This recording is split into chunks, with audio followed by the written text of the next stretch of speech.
soundtrack, the soundtrack of the game is the album. Now, in order to get the release date of that to coincide with the CD, what they did is they sent the files off to the game company before the decision was made to distort and push the level on this album. So what you've got there is a much cleaner version. I mean, for my taste, it's a little bit too clean. It could do with a bit more kind of grunge and a bit more, to sound a bit more rocky.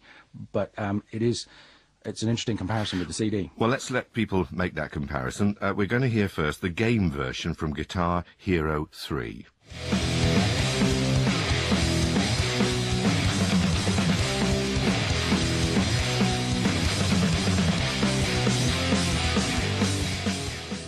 Okay, that's the game version. Here's the CD version now for comparison.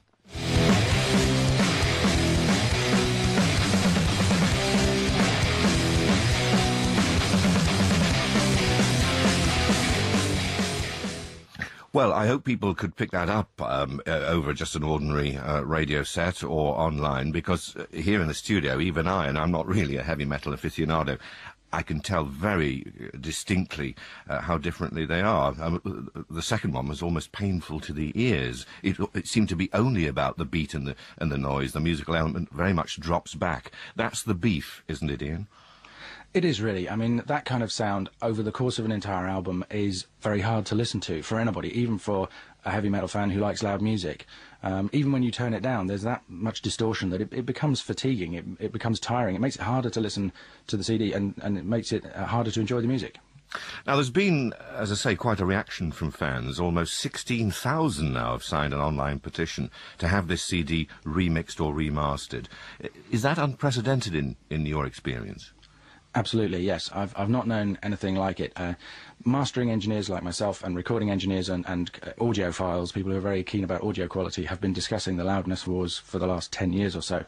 But you don't have to be an audiophile or have a £1,000 stereo to hear this. Everybody can pick up on this. So the level of discussion has been amazing. And the Metallica fans, you know, have really stood up for themselves and said what they believe in, and I think they deserve credit for that. Yeah, but they may deserve credit. Do you think they'll get what they're asking for, or will the music industry take notice? I really hope they will, but I do think in the short term it's unlikely. The band are about to go out on an 18-month tour. The record is selling well.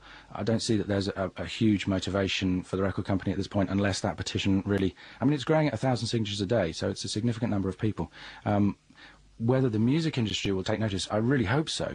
I really hope that people will start to listen to CDs they buy critically and think, does it have to sound like this? And if not, you know, email the record company, write letters, and that message will gradually start to filter through to people, that people like music that sounds great and that they enjoy, and that they'll buy more of it, which has got to be good for everybody. Mastering engineer Ian Shepherd. Metallica's record label didn't want to comment in the programme today, but I'm off to buy the CD and play it against my revenge on my teenage children. Not playing it to me, you're not.